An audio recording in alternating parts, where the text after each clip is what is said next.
Welcome back to the Buddhist Audio Bookshelf YouTube channel. Today, we continue our reading of Meditation by Thanissaro Bhikkhu, also known as Geoffrey DeGraff. We deeply value your support. Please like and share this audiobook to reach a wider audience, allowing more people to benefit from its wisdom. Don't forget to subscribe to our channel, ensuring you receive immediate notifications as we upload new content.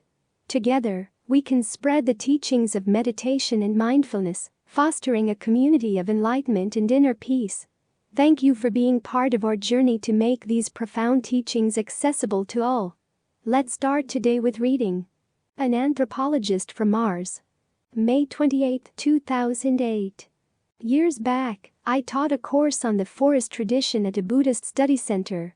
The RST evening of the course, after making some general remarks, I gave the people attending the course their RST assignment to go back to their rooms and clean them up, arranging everything very neatly. That's where a lot of the training in the forest begins. Wherever you go, you try to be neat. What this teaches you, in a very concrete way, is to be intent on what you do, to try to pare down your activities so that the few activities you do carefully, heedfully, with circumspection. This is a good habit to develop as a meditator, regardless of whether you're a monk or a layperson. As the Buddha said, this is one of the things to be done by one who is skilled in aims. Be a person of few activities. This doesn't mean being lazy. It means deciding what's really important in life and focusing your energies there. As for the things that fritter away your time, just drop them. That simply s life a lot. It's the old-fashioned way of simplifying things. The modern ways of simplifying things, of course, is to buy a magazine that tells you what to buy to simplify your life. But the Buddha's way is the old way. To see which activities you're engaged in that get the mind stirred up, and learn how to abandon them. And activities here means everything from the way you look at things, the way you listen to things, to the actual responsibilities you take on. The bottom line for a meditator, when doing any of these things, is to ask yourself, how does this affect the state of your mind? This is very different from the bottom line in the rest of the world.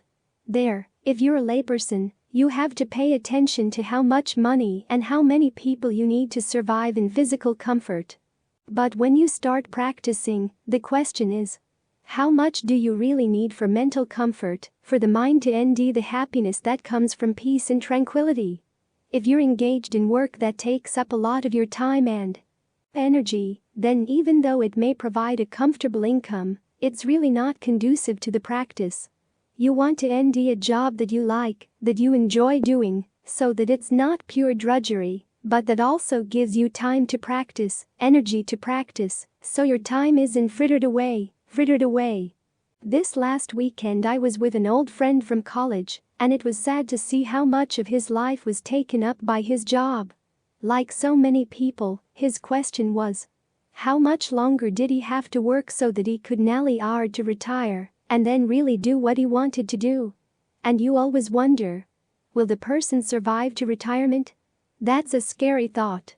You save up, but then you don't live to enjoy what you saved. In the meantime your time is wasted, maybe not totally wasted, but you don't get as much out of it as you could have. What this means is that, as a meditator, you don't just take the meditation and squeeze it into the cracks of your life as it is. You've got to ask yourself, how can I live my life in such a way that it will be more conducive to the practice, to give more space to the meditation, so that the meditation, the state of your mind, can become the bottom line. This requires that you take a skeptical look at the things that society at large views as important. As the Buddha said, basically what the world has to offer is just 8 things: material gain, material loss, status, loss of status, praise, criticism, pleasure, and pain. That's it. That's what the world has to offer. And as you notice, those things come in pairs. You don't get the good side without the bad side. They trade places back and forth. If you make your happiness depend on things like this, you're setting yourself up for a fall. And yet we let these things, especially issues of status and praise, really pull us in. So you've got to learn how to look at them with a jaundiced eye. Think about the dangers that come from having a high status, having the respect of other people, because in many cases their respect is really not worth that much. They respect you because they want to get something out of you. You have to work on seeing through that. Approach society at large as an anthropologist would. Think of yourself as coming down from the planet Mars as an anthropologist who wants to see how these strange earthlings think, how they behave, so that they don't snare you with their values. And you don't snare yourself with their values. If you can maintain this attitude, you can cut through a lot of garbage. As Ajahn Fuang used to say, nobody paid you to be born, you're not here dependent on anybody else's approval. You're here because you want to end true happiness. Whether other people approve or not, that's their business. When you think in this way, you can start making choices that really are in your true best interest, without getting snagged on whether other people approve, whether it looks strange in their eyes, or you think it might look strange in their eyes. When you can cut through these 8 ways of the world, you end that a lot of the obstacles to practice get cleared out of the way. So it helps to see both gain and loss as having good and bad sides. When there's material loss, you end out who your true friends are. When you lose status, as Ajahn Lee says, if they call you a dog, well, dogs don't have any laws. They can go wherever they like and do whatever they want to do. When people criticize you, it gives you a chance to react on yourself. Is what they say true? If it is, you've learned something important about yourself. If it's not, then you've learned something important about them. As for pain, we all know that the Buddha said that pain, suffering, stress, however you translate dukkha, is a noble truth. There's a lot to be learned there. So try to face the ways of the world with equanimity, and not let yourself get sucked into the narratives or systems of values that people use to tie you in, to keep you going along with their view of the world. After all, they want to make sure that everyone around them shares the same values so that they can feel comfortable, so they don't have to face the huge abyss inside their hearts, the huge emptiness, the huge void, when those values are exposed for what they are. And their way of avoiding that is to rest assured that everybody else believes the way they do, thinks the way they do, and acts the way they do. But you're not performing them any service by playing along. They may not like it if you don't play along, but they have to learn to accept that. Maybe they can learn from it. If they don't learn from it, well, you can't force them to learn. But you can't allow their attitudes to run your life. This is a huge area. Your reaction to other people's praise and criticism, the respect or lack of respect they give you. It's so important that, as the Buddha said, one of the signs of a person who's reached nibbana is that he or she doesn't reverberate in response to criticism. He compares the awakened mind to a gong that's been cracked. You hit the gong and there's no sound. Or there may be a little plunk, but it doesn't reverberate, doesn't continue ringing. The ability to train your mind so that it doesn't keep ringing with the words of other people. That's a really essential part of the practice. A lot of societies have rites of passage where a person approaching adulthood is sent out to be alone. For many people it's the first time in their lives they've ever really been by themselves. It gives them a chance to gain a sense of who they are and what they really think about things, what they feel inspired to do with their lives. In our society we lack that. It may be why most people never really grow up. So try to make the meditation your rite of passage. The time when you're alone and can sort things out, from a mature position, as to what you really believe in and what you don't. The first year when I went back to Thailand to ordain, I was sorting through a lot of attitudes and ideas I had picked up from who knows where all through the years of my life. I was far enough away and had enough time for myself, so that I could really look at these things and decide what I really believed in, what I didn't. And meditation gives you a good place to stand so you can watch these things without getting caught up in them. When you're meditating, all thoughts are suspect until they show they can help you with staying with the breath or understanding what's going on in the mind. Only then do you admit them into the meditation. But everything else gets called into question. And this is a useful attitude to maintain even when you're not meditating. The press of society makes it die cult, but if you're really serious about your true happiness, you've got to press back, to develop the ability to question things that you've believed for a long time. If you simply stay with other people who share similar attitudes, that tends to reinforce old ideas, reinforce old values. So you've got to be doubly careful about that. And when you decide that you don't agree with society's values, learn to do it in a way that's not confrontational. After all, you're going your own way. You're not a permanent earthling. You're not here to settle down for good. You're here primarily to practice, to train your mind. If, having trained your mind, you can help other people, that's nah.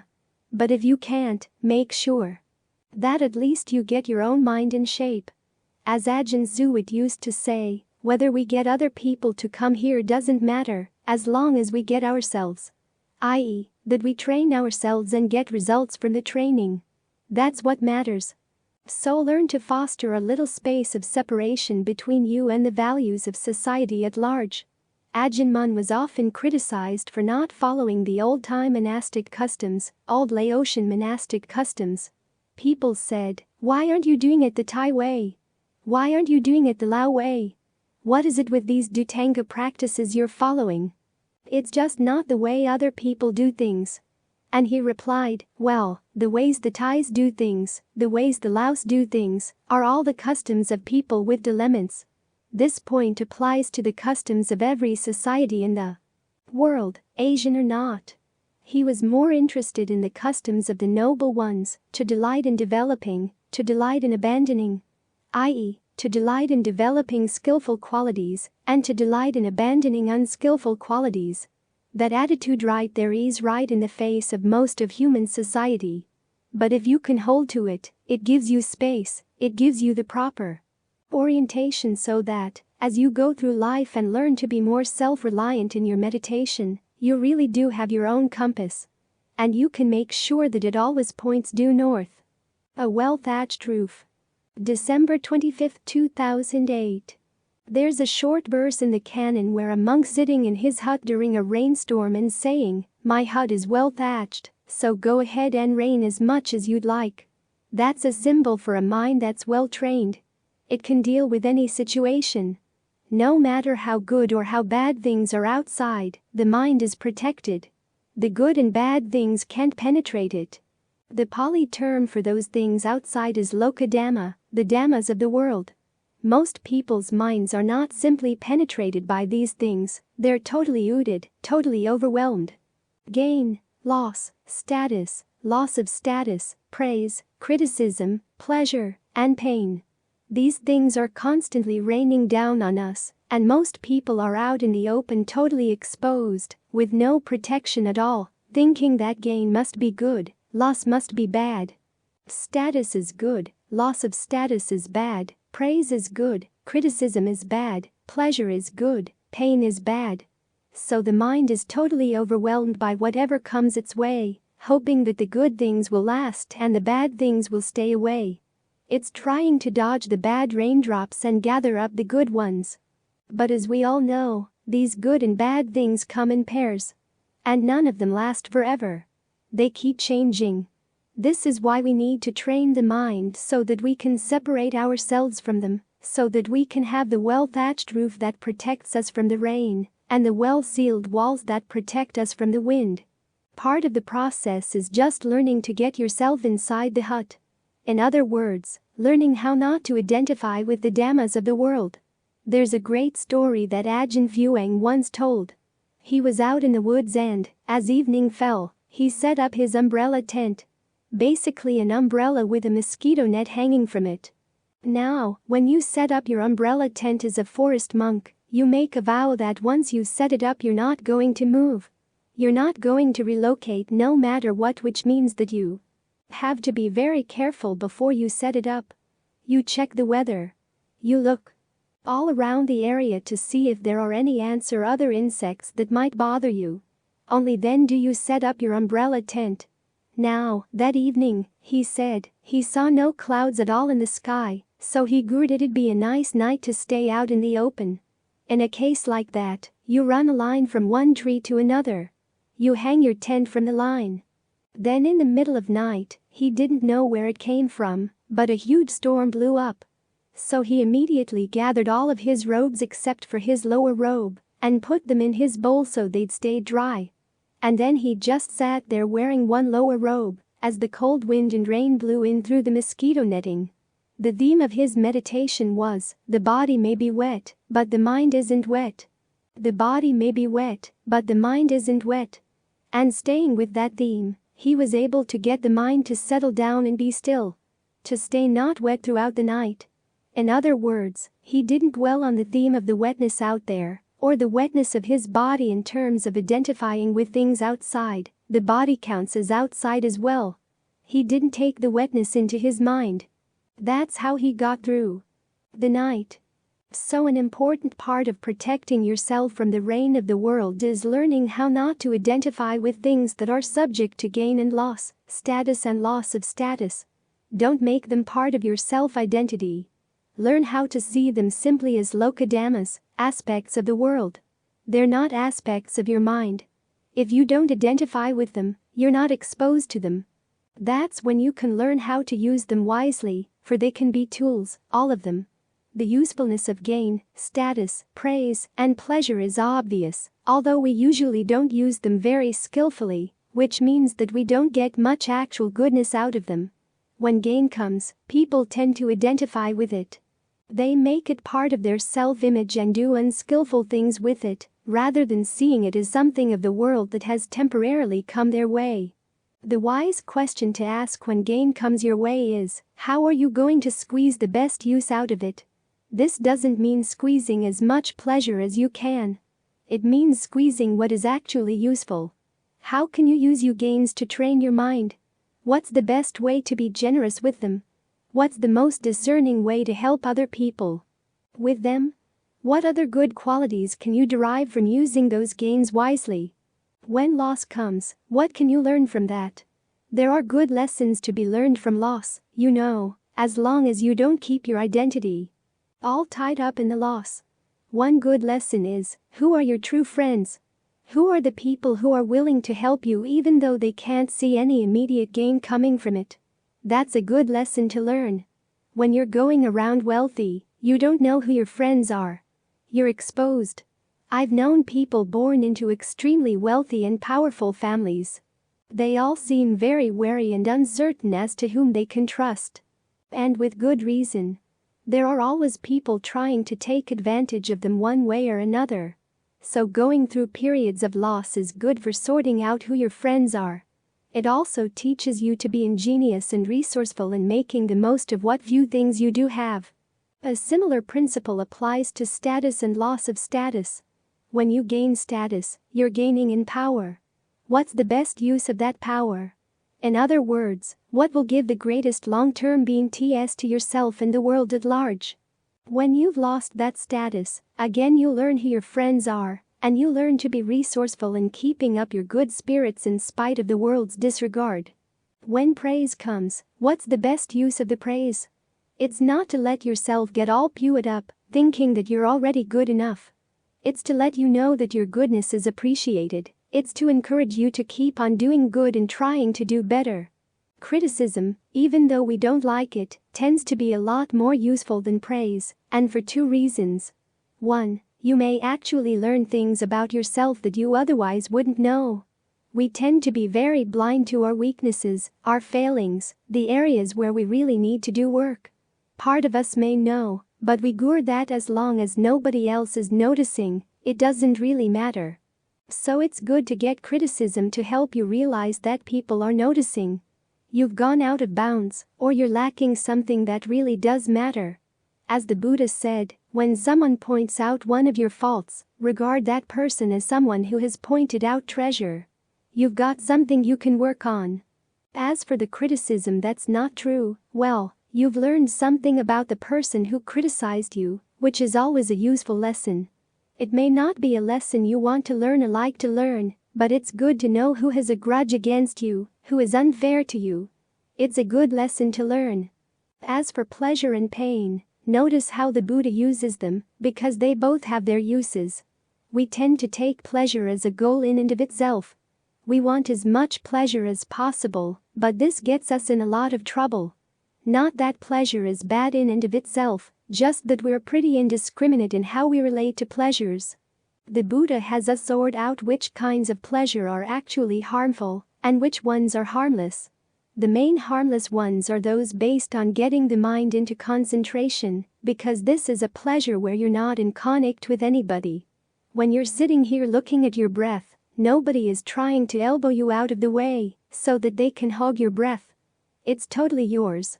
It's an entire world open for you to explore, to reap what pleasure you can. And that's a very rare kind of pleasure in the world. You're not creating any bad karma with anybody. You're not creating any unskillful mental states.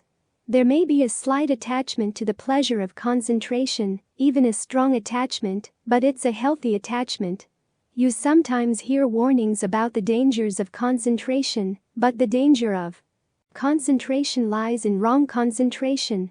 Concentration devoid of mindfulness, concentration devoid of alertness, concentration based on ulterior motives to exert power over others, to win their respect or wrong view.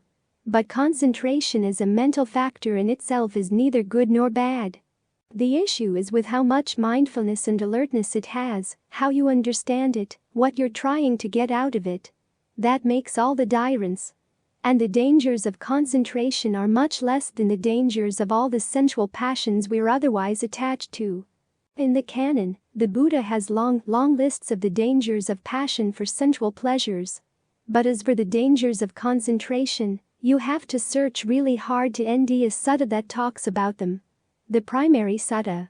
That does simply notes that once you've got your mind in concentration, then when you try to incline it toward letting go of your identity views, the mind may not leap up at the idea of letting go. In other words, you're still attached to the concentration. But again, the fault is not with the concentration, it's with your unwillingness to let it go. Compare that with the dangers of sensual pleasures and passions. When people are enmeshed in sensual passions, their minds certainly don't incline to letting go of identity views. People kill one another over sensual pleasures. We have wars over sensual pleasures. Societies break apart over sensual pleasures. Families break apart. People work themselves to death. Or in their quest for wealth, they push themselves to all sorts of extremes. I've recently been reading about Arctic exploration. The dream of gold up in the Arctic killed who knows how many people. But nobody gets killed over jhana. So it's a useful pleasure, a healthy pleasure, blameless. It's part of the path.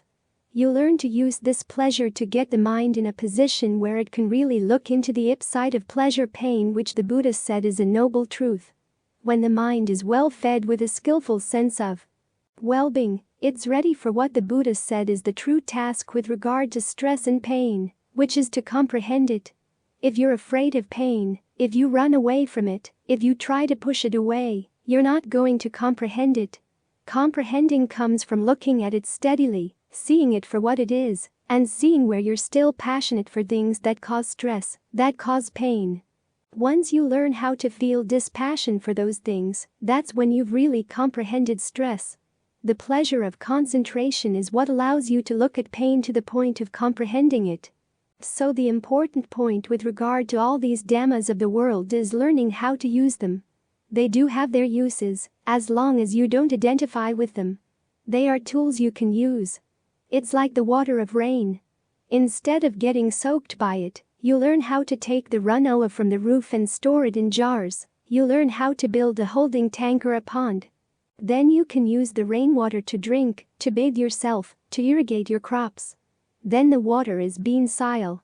In other words, water does have its uses at the right time, as long as you're not exposed to the rain, soaking it up all the time, letting it penetrate your bones, shivering and catching your death of cold. So as we're meditating, we're trying to develop that well-thatched roof. The ability to keep the mind focused on the breath and the right attitudes that allow us to see these eyes of the world for what they are. They're not really us, not really ours, they're just part of the world. They're like money. You may have money in your pocket, but it's not really yours. It's printed by the government. You look at the money and see Does it have your name written on it? Well, no, it's got other people's names. Even with a credit card that does have your name on it. The bank's name is also on it, and the bank's name is bigger. It's in charge of what you can and can't do with the card. As for the value of the money, the government and the banks can change it whenever they want. If they wanted to call it back, they could do it. In the meantime, while you've got it, you use it. And you try to use it as wisely as possible, with the realization that it's not really yours to keep, it's a part of the world. Once you can make that distinction, you find it a lot easier to live in the world and not soak up all the craziness of the world. You can stay warm and dry in your hut. It's well thatched. The rain may be falling all around, but it can't penetrate the roof. You can set out jars to gather up the runoff and put it in a tank, get some use out of it, which is much wiser than just going out walking in the rain, keeping yourself exposed all the time without any shelter at all. So you're aiming at a combination of two things: having this place to stay with the breath and having the right attitudes toward all the things that would pull you away. That's how you learn how to thatch your roof and stay under it for your protection. Dealing with limitations. March 25, 2007. We live in a conditioned world, which means that we have to learn how to live with limitations. Some conditions open up possibilities, others close them all. And our range of limitations fluctuates all the time, as if we were living on a raft in the ocean, with the waves rising and falling every which way. Sometimes they're small waves, sometimes big waves, sometimes huge waves that overwhelm us. Sometimes the currents in the ocean push us in the direction we want to go, sometimes in the opposite direction. When that's the case, we have to GHT them. Sometimes we can win the GHT, sometimes we can't. This is why people go crazy, because everything is so complex and uncertain. They've done experiments where they put pigeons in boxes, each box with a green button and a red button. In some of the boxes, when the pigeon presses the green button it gets food, when it presses the red button it doesn't get anything. Those pigeons are very happy and well adjusted. In other boxes, though, the pigeon will sometimes get food when it pushes the green button, and sometimes not. Sometimes it'll get food when it pushes the red button and sometimes not. Those pigeons go crazy. So we have to learn how to not go crazy with all these fluctuations. Look for patterns in your life because they are there, complex, but they're there. And learn how to push against your limitations. If you give up entirely, you live a totally passive life and simply become a victim of events. In other words, you say, well, my mind is the way it is. There's no way I can change it. Greed, anger, and delusion are natural. I just have to accept them if I want to be happy. That's totally giving in. Your raft on the ocean gets tossed wherever the currents and the waves may go, and you never get to shore. If, on the other hand, you simply go on the force of belief, believing that you have an unlimited power to go in whichever direction you want, you end up living in a total fantasy world. And then the clash of your fantasy world with the actual world can wipe you out as well. So we have to learn how to read the currents, how to anticipate the waves, all of which requires being really observant. This is one of the reasons why we meditate. To develop our powers of observation so we can gain a sense of where our other powers lie, of what we can and cannot accomplish. This involves recognizing when we've run up against a wall, so that we can turn around and focus our energies in the directions that will get us to shore. Our whole sense of who we are comes from the fact that as children, we learned how to test the limitations we ran into. What things could we control? What things were beyond our control? This is why we started to identify with the body. The body wasn't just a mass of pleasures and pains. It also seemed to be at least somewhat under our control. We learned how to move our fingers, how to grasp things, how to stand up and walk. We kept pushing the limits. And for a while, the limits seemed to give way to our pushing. We had more and more things under control. Then, of course, as you get older, things turn around in the other direction, and the limits start pushing back. In some cases you can develop a skill that you can keep working at throughout your life, but those are rare. With most skills, you get to the point where you peak and then end yourself less and less able to manage them.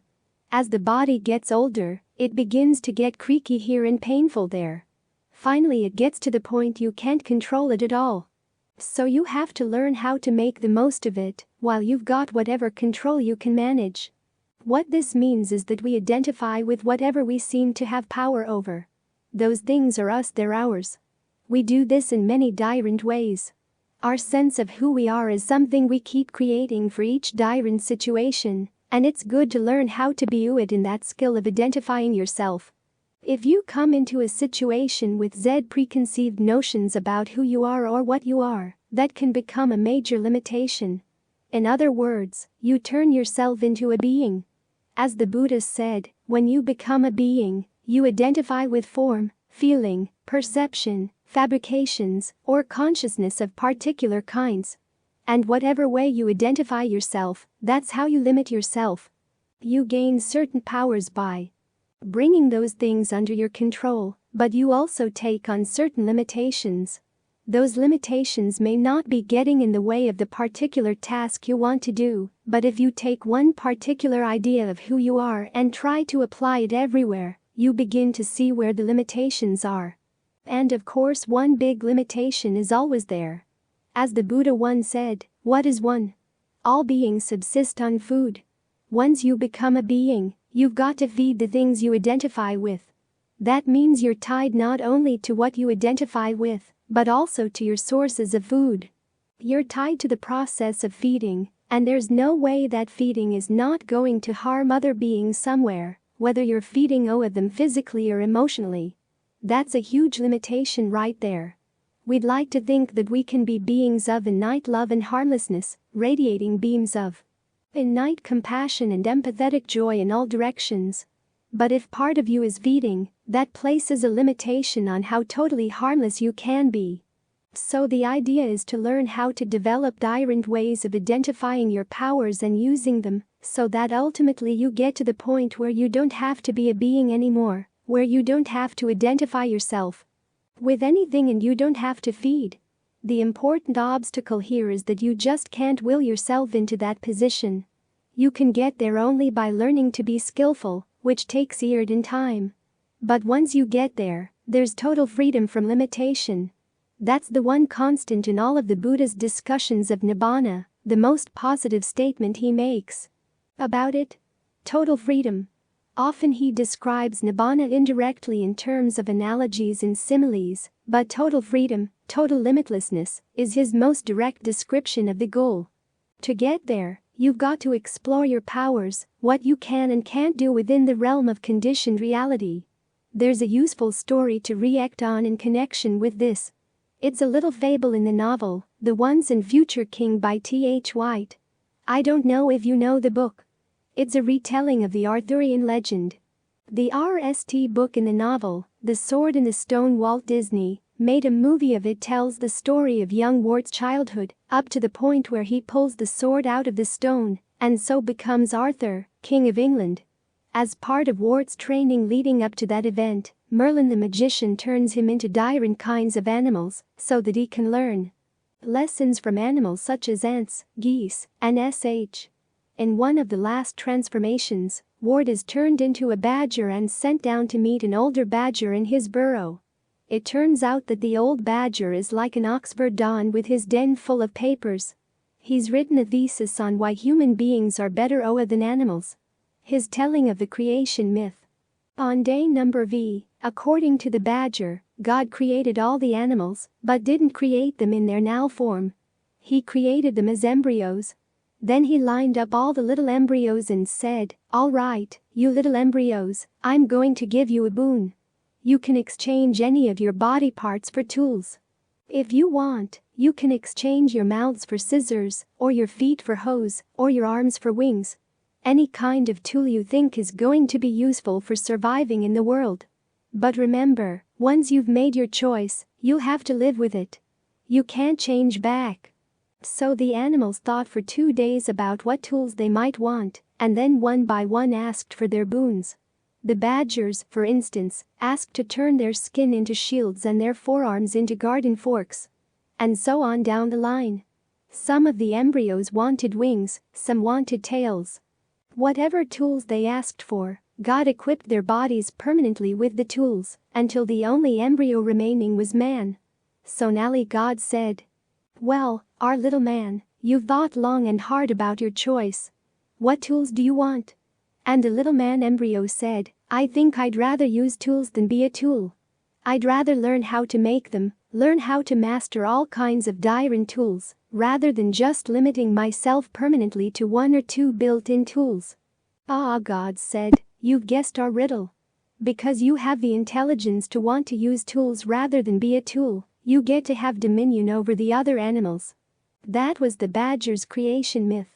And when you strip it of its deistic trappings, it makes a good point. If you identify yourself with a particular tool all the time, you get limited to that tool. One of the animals in the badger's myth was a toad in the Antipodes who traded its whole body for blotting paper. It could soak up water when there was rain and just hold it throughout the dry season. That would help it survive in a place where there's infrequent rain, but that's pretty much the limit of its abilities. Human beings, on the other hand, can make tools.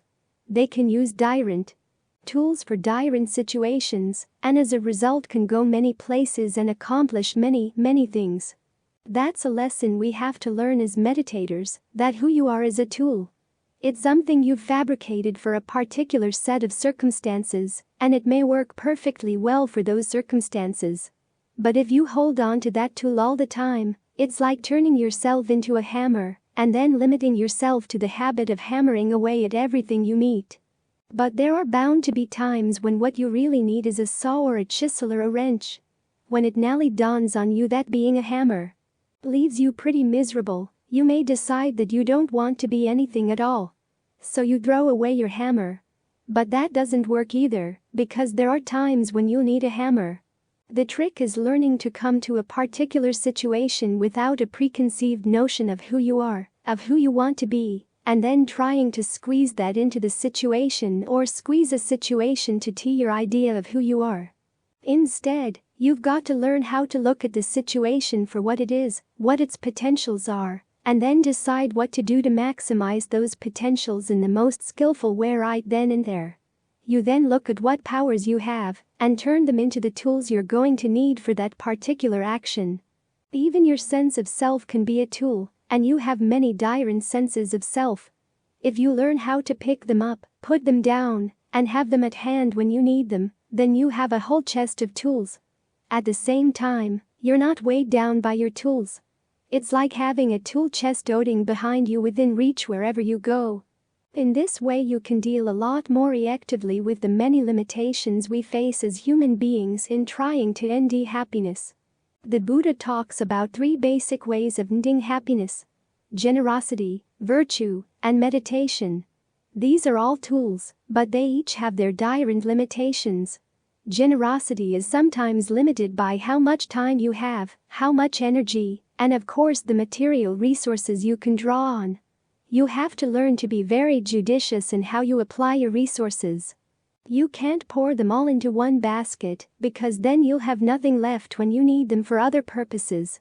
So even though we're taught to have limitless goodwill, limitless compassion, limitless empathetic joy for all beings, there's only so much we can actually give to any particular being in any particular situation. That creates a distance between an attitude you can develop and your ability to act on that attitude. This is where equanimity comes in. When you realize that there are certain areas where you simply can't make a difference or areas where you can make a difference, but they're going to require time. You have to learn how to husband your resources so you can devote yourself to that task for whatever amount of time it's going to require. Then there's virtue. It, too, has its limitations. As I've already noted, once you're a being you have to feed. So it's impossible for any of us to be totally harmless. But we can focus on the areas where it's really important to develop harmlessness. This is what the precepts are for. As the Buddha said, when you make your precepts limitless, in other words, you decide that you're not going to kill under any circumstances, You're not going to steal under any circumstances from anyone at all, no illicit sex, no lying, no intoxicants ever at all, period. That's a universal gift. You give limitless protection to all beings, and you gain a share in that limitless protection as well. So that's one area where you can push the limits pretty far. You can start embracing the concept of all living beings, resolving that you're not going to harm any of them in any of these ways. It's not total harmlessness, but it's a major step in the right direction. Then there's meditation, which as one of the forms of making merit starts out with meditation on goodwill. Here again you run into limitations. On the one hand, you're supposed to develop limitless goodwill for all beings. The limitless here means that it's for all beings in all situations no matter what they do. You don't question whether they deserve your goodwill, or if you deserve goodwill. You simply focus on the idea that it'd be good for all beings, that all beings end true happiness. The world would be a much better place for everyone. So you want everyone to end true happiness. You make that one of your basic motivations. On the other hand, though, you encounter situations where you can't make everybody happy. After all, the quest for true happiness is something each person has to do for him or herself. It's a question of skill. You can't just push a skill on anybody. People have to see the need to develop the skill. They have to be willing to put in the time and the energy to do that. And they have to be in a position where they can. Sometimes people are too old or too sick to make much progress in that direction. This is where you need equanimity again. Your equanimity has to be limitless as well. In other words, you have to be able to call on it whenever it's needed. There are bound to be certain situations that are beyond your control in terms of what you can give, in terms of your time and energy. And there are limitations on what you can do for other people, given the limitations of their karma as well. So you have to be able to call on this attitude of limitless equanimity whenever needed. To develop these 4 Brahma Viharas in a limitless way, you need to GHTO of the limiting attitudes in your mind. The various forms of aversion, ill will, resentment, cruelty are the main limitations on the RST3 Brahma Viharas. The limitation on equanimity is action. The people you really love, to whom you'd like to give all you can, but who you can't help as much as you'd like. They're the ones for whom it's hard to feel equanimity, but they're also the ones who require your equanimity the most. That's why you have to realize that even action can be a limitation, and that there are times when you need to put it aside. It's not that you don't love those people or don't wish them well. You simply realize that nothing is accomplished by the sort of action that wants to deny the limits of karma, that's got you beating your head against a wall, when you could be going through a door in the wall, not too far away. In other words, being of help in areas where you can be of help. So a lot of our practice is learning how to deal with limitations, how to ND where your powers are, how far you can push them in a skillful direction. When you meet up with a limitation, learn to recognize whether it's permanent or temporary. Then you apply whatever tools you can ND to developing your powers in as compassionate and wise a way as possible to work around those limitations. For this you need to develop a full set of tools, and to keep them in good shape. Many of us have a tendency to throw away our tools. You learn a new approach, a new tactic in your meditation, and it works for a little while. Then it doesn't work. So what do? You throw it away, cast around for something else. But there may be nothing wrong with the tactic aside from the fact that it works only for certain things, and not for others. So don't throw these things away. Keep them in mind as possible approaches that may come in useful again. The same holds for the whole idea of yourself.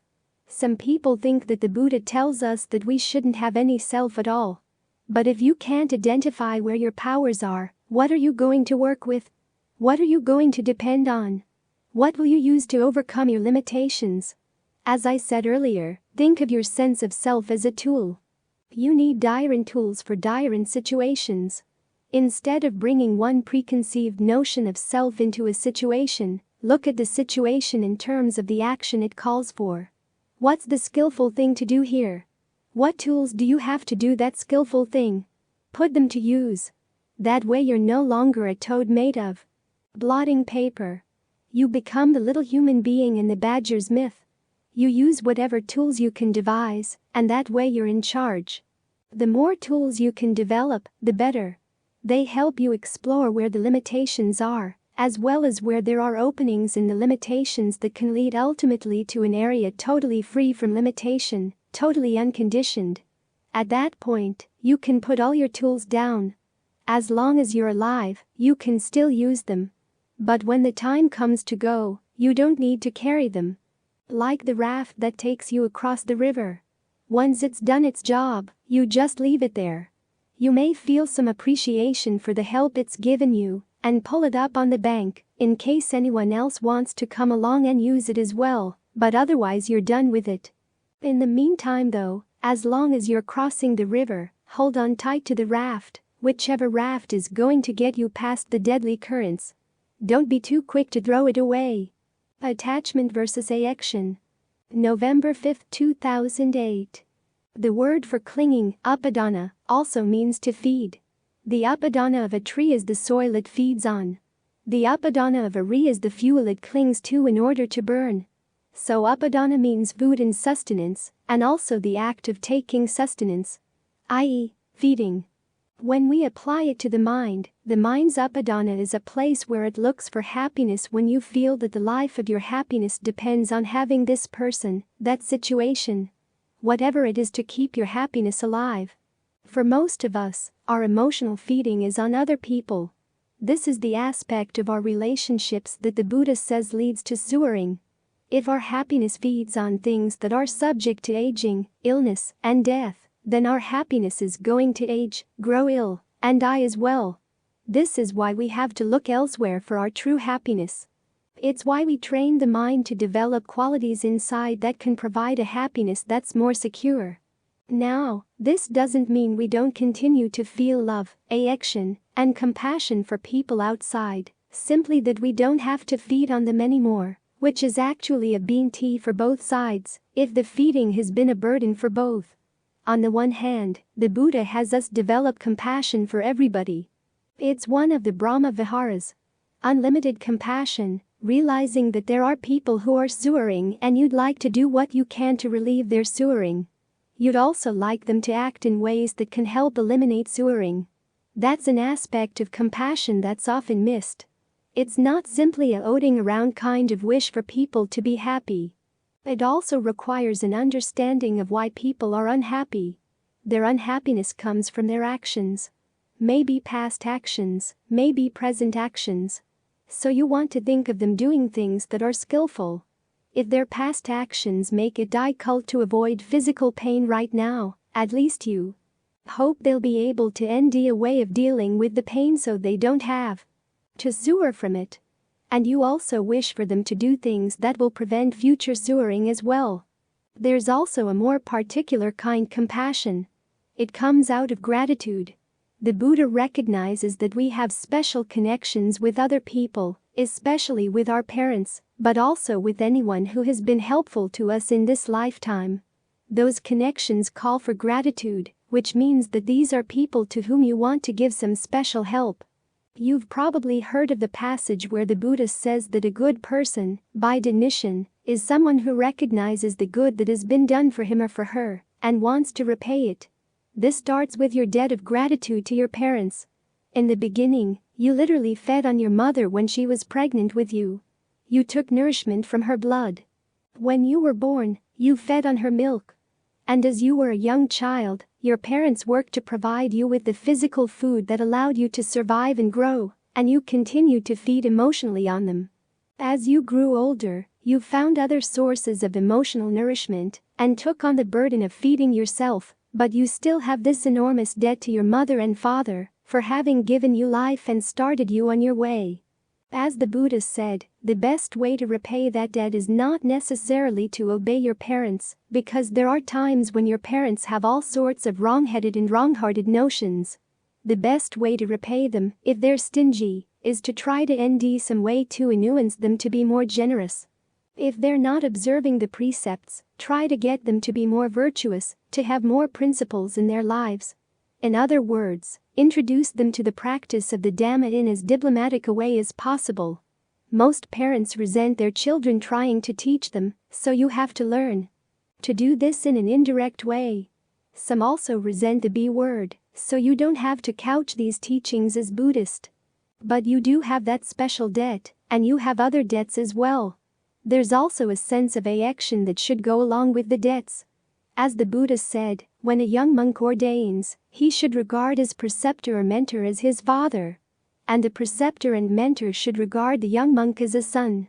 That special connection lasts as long as both are still monks and still alive. It entails various duties in looking after each other, but more importantly it entails a sense of trust, action, and respect. So there's room for special action in the practice, but the Buddha also warns that special actions can often harbor special dangers. He talks about the hatred that comes from action, and the action that comes from hatred. In other words, if there's somebody you love, and somebody else has been nasty to that person, you're going to hate the person who's been nasty to the person you love. Or if there's somebody you really hate, and somebody else hates that person, you're going to feel affectionate toward that person, which may bring on some unfortunate consequences. In other words, action is not always reliable and pure. So here you have to exercise equanimity, realizing that sometimes action can draw you into unskillful mind states that you've got to watch out for. This is why the Brahma Viharas don't contain just unlimited goodwill, compassion, and empathetic joy, all of which basically come down to goodwill. Compassion is what goodwill feels when it encounters suffering. Empathetic joy is what goodwill feels when it encounters happiness. Those three are a set. But the Brahma Viharas also contain equanimity, the ability to step back and simply look on a situation dispassionately. That ability should be developed to become unlimited as well. In other words, you see that there are times when your partiality toward a particular person is going to cause trouble not only for you, but also for that person and other people as well. If somebody is really sick, and all you can do is get upset about the sickness, you're going to be less active in your help. You have to remind yourself that we're all subject to aging, all subject to illness, all subject to death, all subject to separation. There's no way you can avoid this. So accept that fact, and do what you can to mitigate the suffering. There's a passage in the canon where King Pasenadi is visiting with the Buddha, and an aide comes up and whispers in his ear that Queen Malika, his favorite queen, has just died. He breaks down and cries. The Buddha's way of consoling him is interesting. He reminds him, since when have you ever heard of someone who was born who didn't age, didn't grow ill, didn't die? We're all subject to these things. And it's amazing how taking a larger view like that can help console you. It lightens your burden to remember that you're not the only one being singled out to suffer. You may feel singled out at RST, but you have to realize that there's suffering all over the place, people dying all over the place. What? 200,000 every day. Illness is everywhere. Aging is everywhere.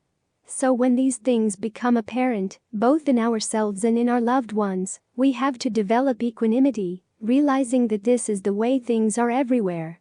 That spurs us to look for another source of happiness deeper inside.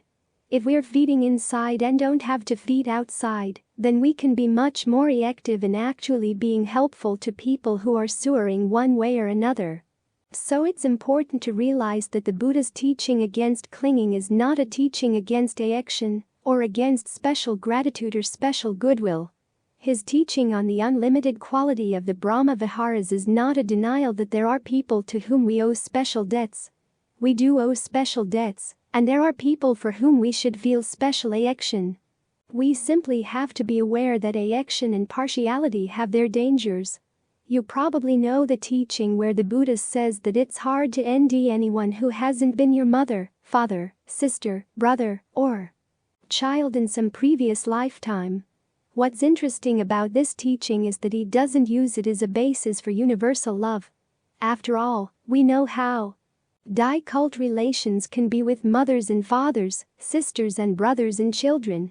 Instead, this teaching is meant to encourage a sense of samvega, a realization of how long this wandering on has been going on, and how meaningless action is in the larger context of all those people over that long stretch of time.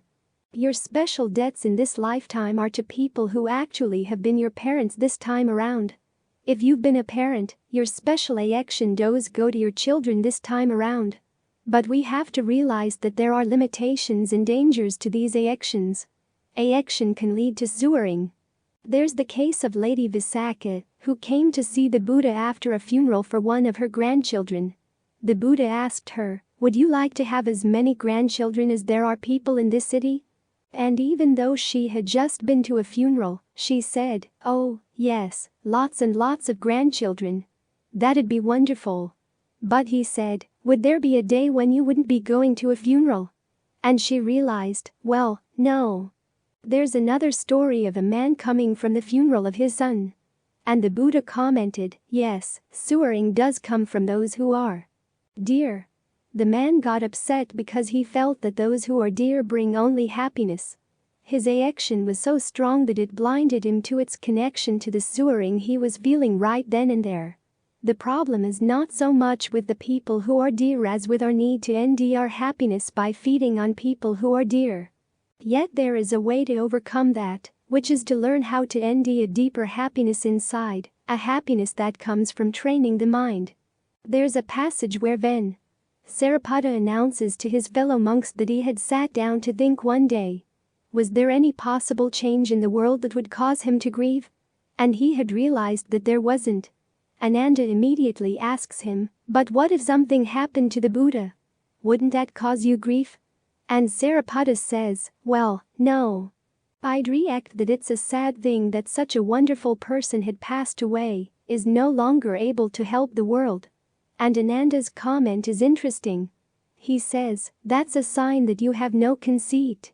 In other words, our grief over the loss of other people really comes down to our own sense of loss, my loss, what this is doing to what I am. If we can learn how to get away from that identification, that need to feed and lay claim to those we feed on, then we can have action for others, pay special attention to those to whom we have special debts, and yet not sewer for it. That's why it's important to make these distinctions: the distinction between clinging and action, the distinction between general goodwill for all and species goodwill for people who have been good to us. If we're clear about these distinctions, we can work on expressing goodwill, feel love, and feel action in ways that don't cause sewering. The reality of emotions. August 15, 2007. There's a passage in T.S. Eliot's Four Quartets where he raises an important question. Suppose you have a feeling of deep spiritual contentment, of oneness and connectedness with all the universe. To what extent is that feeling meaningful? Is it a sign that you've attained a heightened spiritual state? Are you in touch with some transcendent reality? Or is it simply a sign that you had a nice dinner and you feel rested, physically satisfied? This is an important question for people who want to read deep meanings into their feelings. They want to believe that their feelings constitute their true identity, and that their feelings tell the truth. But feelings can lie. A warm sense of interconnectedness may indicate simply that your digestion is good, and physically you're well provided for. One way of getting around that conundrum is to look not at what feelings really mean, but at what you can do with them. This is the Buddha's approach. As he points out, our feelings are fabricated. Although the happiness of Nibbana is not a feeling, every other form of happiness is a feeling, and every feeling is fabricated. This means that all feelings have an intentional element. We put them together for a certain purpose. We want a particular feeling if for nothing else than to establish who we are and what we want. There is a purpose many times blind and unknown that shapes what we feel. A study was made years back of facial expressions, showing how every common emotion is expressed with a certain set of facial expressions regardless of culture. Grief, contentment, happiness, and ridicule each have their own way of getting patterned in the muscles in your face, and this pattern holds across all human societies. The researchers working on this topic wanted to master all the different expressions, so one day they were working on the expression for sadness. After trying to get all the muscles in the face together in expression of sadness, they found at the end of the day that they were sad. This shows that the emotion doesn't necessarily have to be real just because it's strong or pervasive. It may simply be a habit, a result of the way you carry your body, the way you compose your face. So what do you do with the fact that feelings are fabricated? You learn how to fabricate them well. Instead of trying to dig down and see what your real feelings are, notice if you can create comfortable feelings in the body, good feelings, happy feelings through the way you hold your face, the way you hold your body, the way you breathe. This can cause feelings of pleasure, refreshment, and rapture to pervade the body. Admittedly, they're fabricated, but so are other feelings. The important point is that these feelings have their uses. If you can maintain these kinds of feeling, the mind is in a much better position to look at things from a calm, steady point of view. So when you run across a good feeling like this, whether it just happens or you can induce it, learn how to maintain it. This is part of the duty of the path, learning how to develop the factors of right concentration. The ease and well-being, even the sense of rapture, that can come from the way you breathe, from the way you focus on the different elements in the body. Even uncomfortable feelings can have their uses. The Buddha gives an analysis of the different emotions that arise in people who are not on the path, and in people who are. Take, for instance, what he calls householder grief, the grief of someone who's simply upset because he didn't get to see the sights, hear the sounds, smell the smells, taste the tastes, feel the tactile sensations, or think about the ideas he wanted to. He's disappointed in his aims. For most of us, our way of overcoming that particular kind of grief is to try to end those sights and sounds and so on, to make them happen so as to feel householder joy. But the problem with householder joy is that you can lose it very quickly, and then you're back into householder grief. Things go back and forth like this, and never really get anywhere. It's like throwing a stick up in the air. Sometimes it falls on this end, sometimes it falls on that end. There's no real rhyme or reason to this, and you never get out of the cycle. The Buddha's solution to this pattern is to substitute householder grief with renunciate grief, the grief that comes from realizing that there is a deathless, but you haven't attained it yet. Even though this may create an uncomfortable feeling in the mind, it points to a way out. It acknowledges that there is a deathless, there is an escape. That in and of itself offers hope, gives you a sense of direction. It induces you to work in that direction. That's why this form of grief is a useful emotion. Not every kind of grief or discomfort is bad. How many times have you heard people say that it's wise not to have any big goals in the practice, because you'll get dissatisfied over the fact that you haven't reached your goal, you should just stay content with what you've got. That kind of attitude is like shooting an arrow without pulling the bow back and getting the string taut. The arrow's never going to fly anywhere. It just stays right where it is or drops on the ground at your feet where people can trample on it. There has to be a certain amount of tension in the practice, a certain sense that I don't yet have the true happiness I really want in life. A sense of samvega, a dismay with the way you're living your life. And a sense of urgency that you've got to end a way out. Only with that tension will the practice take height. Samvega may be an unpleasant emotion, but you need it in order to spur yourself along the path, to do what needs to be done. The desire to be more generous, to be more virtuous, to be better at your meditation is not a bad desire. It's chanda, one of the bases for success. So take that desire and act on it. Decide that this really is important. As you work on the path, you may feel deprived of this or that physical comfort, so you should remind yourself that that's not important. The important thing is that there's a deathless and you haven't found it yet. And ultimately, this sense of renunciate grief yields renunciate joy. You use it to spur yourself on to actually develop more mindfulness, more concentration, more discernment. Then you can experience the joy of having mastered these skills and of ultimately gaining release. So renunciate grief is a feeling with a purpose, and you can induce it. The fact that it's induced doesn't mean it's not real or that it's not your authentic self. After all, You know what the Buddha says about trying to ND an authentic self in form and feeling and all the other aggregates. You're not going to ND it. But you can ND things you can use.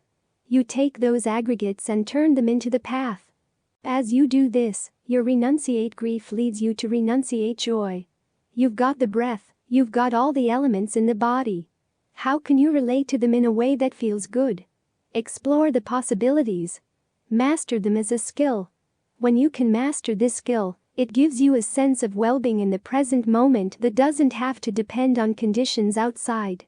You could sit here and think about all the reasons that would make you miserable being here. It's hot outside. You don't have the comforts you might enjoy if you were living at home. All the long lists of potential grievances. But what do those grievances accomplish? They don't go anywhere at all. But you can also focus on the fact that you've got a breath, you've got the different elements in the body. The sense of liquid. You can focus on how sticky and disgusting the liquid in your body is, or, for the time being, on the fact that liquid feelings in the body are cool. Focus on them so that you're not focusing on the heat. You could focus on the breath. What way is the breath light, totally unstuck, totally unfettered? It has nothing to do with heat or coolness at all. It's simply motion. Energy.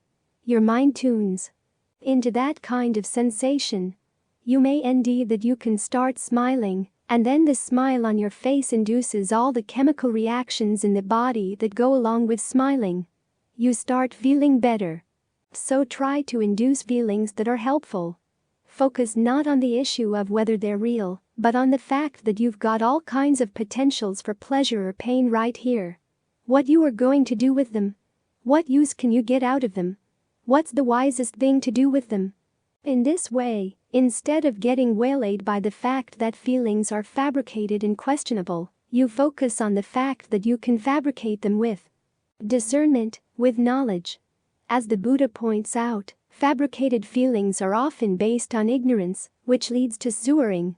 But you can also fabricate them with the knowledge that leads to the end of sewering. So look at where you are on the path. Sometimes it requires focusing on the grief, focusing on the discomfort. There's a passage in the Sutta on transcendent dependent co-arising that traces all the factors leading up to sewering, but then states that from sewering you can develop conviction, and through conviction you develop the path. From developing the path, you develop joy. This is the Buddha's analysis of how you go from householder grief, the fact you're not getting what you want, through renunciate grief to renunciate joy. Realize that there's a goal in here. There must be a way out of sewering, but you haven't found it yet. There may be a certain amount of grief around that. But you can work with that grief until it develops renunciate joy. And then you can use that renunciate joy to get further along the path. So these feelings have their uses. Focus on the fact that they're leading you somewhere, and you can choose the feelings that take you where you want to go. That way you get the most out of them. In keeping with the Buddha's teachings, we underscore the profound significance of disseminating wisdom extensively. Today, we've converted this voluminous 1,000-page tome into an easily accessible audio format. Now, the responsibility to further this noble cause rests with you. Through your subscriptions, likes, and content shares, you play a pivotal role in the widespread distribution of these teachings, benefiting countless others. Let's uphold the age-old tradition of sharing knowledge and fostering mindfulness for the greater good of humanity. We invite you to join us in this mission, and together, we can create a profound impact on the lives of many.